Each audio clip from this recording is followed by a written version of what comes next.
Olá, pessoal, boa tarde. Na nossa aula de hoje, do módulo Processamento de Alimentos 4, nós vamos falar um pouquinho sobre o capítulo 5 da apostila de vocês, tá? Vamos falar sobre a refinação de óleos e gorduras. Esse capítulo se inicia lá na página 47. Bom, gente, quando nós falamos, né, de óleos e gorduras, nós temos que inicialmente falar um pouquinho, né, dos grãos que são utilizados aí, geralmente para fazer, né, a produção desses óleos e gorduras. É muito importante, né, que haja um cuidado com a estocagem desses grãos, né, para que o óleo, né, final produzido tem uma boa qualidade, tá? Então, temos que tomar bastante cuidado com a umidade desses grãos, tá? Aqui eu trouxe para a gente dar uma olhadinha, uma tabelinha com algumas, né, alguns grãos, algumas sementes aí, o teor de óleo e a umidade crítica, tá? Por quê? Se eu tiver uma umidade maior que isso, o que vai acontecer, né? Pode haver a deterioração do meu grão, a deterioração do óleo do meu grão também. Sabemos, né, gente, que os micro-organismos têm preferência aí por alimentos, né, que tem uma alta quantidade de água. Então, os grãos facilmente sofrerão ataques de micro-organismos, proliferação de micro-organismos, e também, né, com uma umidade muito alta, eu vou ter a oxidação aí dos óleos, né, dos grãos. Então, é importante que se tenha esse cuidado, né, como a gente sempre fala, em toda a cadeia, né? Nós vimos aí nos módulos anteriores, nas aulas anteriores, outros, né, tipos de produtos, outros processos, e sempre, gente, temos, né, que pensar na cadeia de processo, né, na cadeia produtiva como um todo, desde o início, tá, até quando esse produto chega lá na mesa do consumidor. Então, né, a gente tem que ter essa atenção especial aí com os níveis de umidade desses grãos, tá? Bom, vamos lá então. O teor de óleo, né, o percentual ali de teor de óleo é o que nós vamos falar primeiro aqui. Então, nós temos ali nas sementes de soja 21% de óleo, de algodão 25%, da couza 42%, né? Lembrando que a couza é a canola, né? E de amendoim em torno de 45% de óleo, tá? Então, com relação a esses teores de óleo, as sementes que têm mais óleo, né? A couza e o amendoim. Quais as umidades críticas, né, gente? Para o óleo de soja, 13% de umidade. Algodão, 10,8%. Para a couza, 8,4% e para o amendoim, 8%. O que a gente pode observar aqui nessa tabela? Qual a relação, gente? Observem, quanto maior o teor de óleo, menor a minha umidade crítica, tá? Por quê? Eu tenho muito óleo. Se eu tiver ali uma quantidade de umidade, né, esse óleo facilmente vai ser degradado, tá? Então, temos ali a maior umidade crítica na soja, que tem 21% de óleo, então, né, ok, tem uma boa quantidade de óleo, porém, né, esse grão suporta uma umidade até de 13%, né, sem que haja aí grande alteração em suas características. Lá no amendoim, né, que é o que tem o maior teor de óleo, a gente já vai ter uma umidade crítica ali de 8%, tá? Porque se eu aumentar muito mais essa umidade, devido à grande quantidade de óleo, eu vou ter a oxidação muito rápida, né, desses lipídios aí. Então, esses são os cuidados, tá? Claro, existem outros grãos, né? Aqui são alguns, né, os mais utilizados e tudo mais que a gente está vendo, mas é importante sempre que se tenha esse cuidado com a umidade, né, na estocagem. Então, lá, o grão foi colhido, foi para o armazém, lá no armazém deve-se ter esse controle de umidade aqui para que esses grãos, né, não adquiram uma umidade muito alta e no momento, né, que forem para a próxima etapa de processo, eles, né, sejam prejudicados aí por conta dessa umidade e eu vou ter ali uma má qualidade do meu óleo, ok? Bom, o que o armazenamento inadequado vai fazer, então, né, com os meus grãos? Primeiro, né, gente, aquecimento das sementes. Por quê? Uma semente úmida, né, ela vai ter um rápido autoaquecimento, porque ela está dentro de um armazém, um ambiente quente, né, fechado. Claro, deve existir ali uma ventilação, mas em geral, né, um ambiente fechado. E se essa semente estiver muito úmida, elas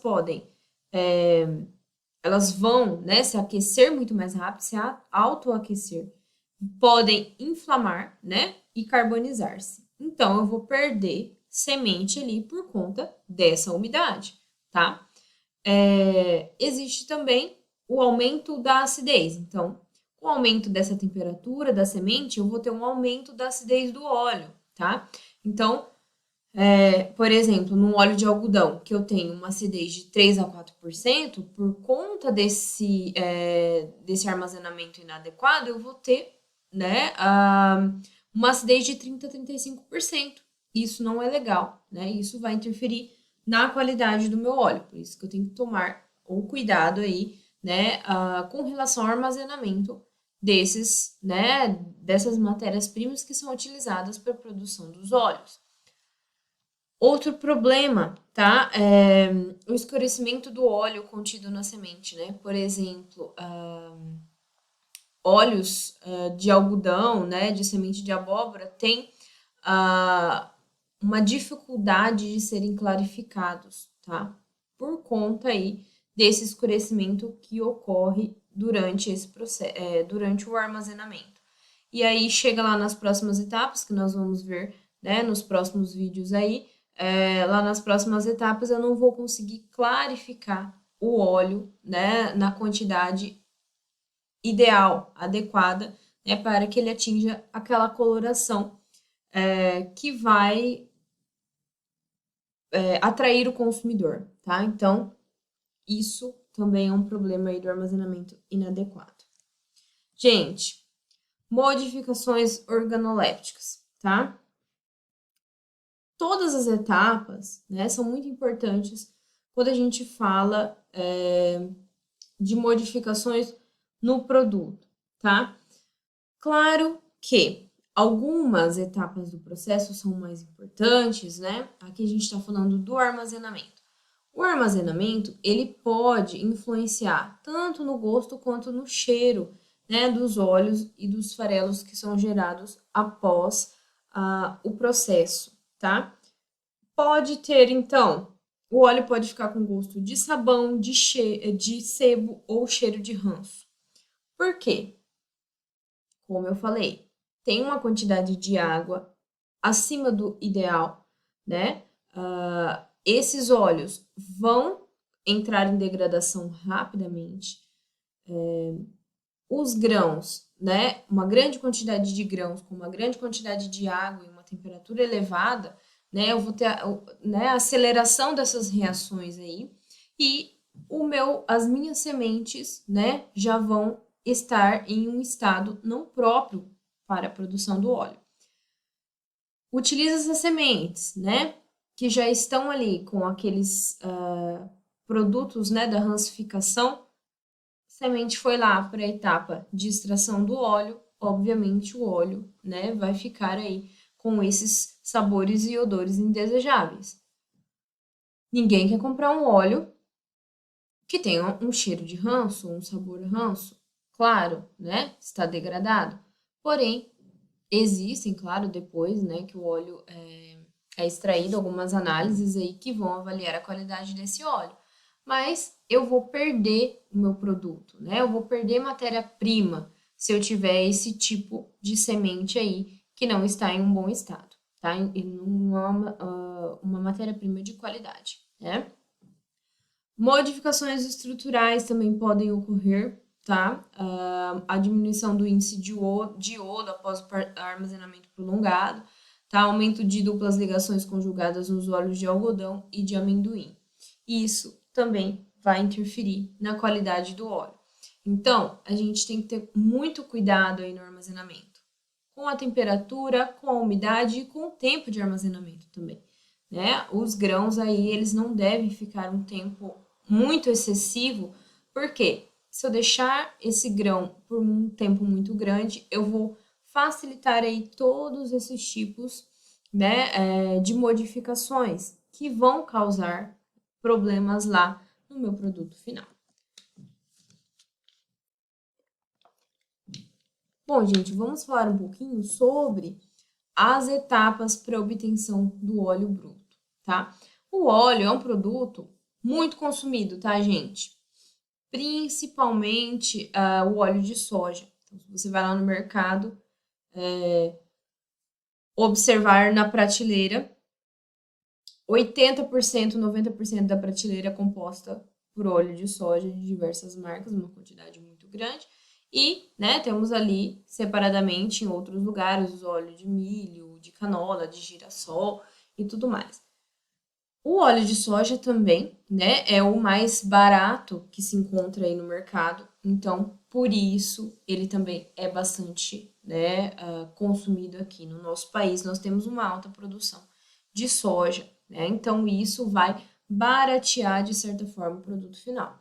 Então, enquanto você vai lá no mercado, encontra um produto lá, o óleo de soja vai estar em torno de R$ 3, o de milho ou de girassol, de canola, vai estar em torno de R$ 7, R$ 8, né? É uma grande diferença, né? Aí de preço, né? Que claro que vai interferir no bolso do consumidor. Então, o consumidor vai chegar no mercado e vai optar muitas vezes por aquele óleo que é mais barato, né?